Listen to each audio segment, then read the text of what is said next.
We do a hunger report every year where we actually take a snapshot of what the situation is in Australia with regard to food security.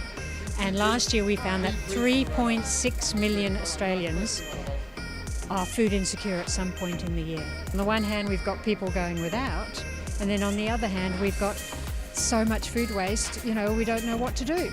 So we need to bring those two things together. We need to ensure that food that's grown for the purpose of feeding people, it needs to feed people, not go to landfill.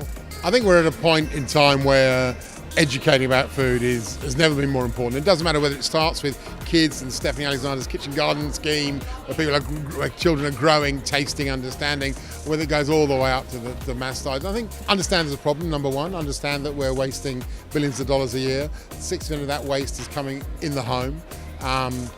Buy what you need, shop more regularly.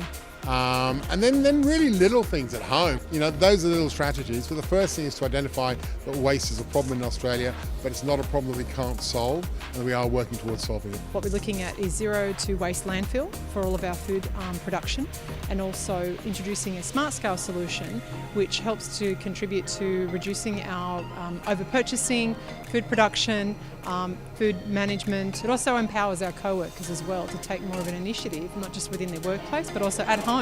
We've been looking at what they've been doing in their cafes and restaurants in store, and then we're looking to translate that method of using the smart scale into the aged care sector.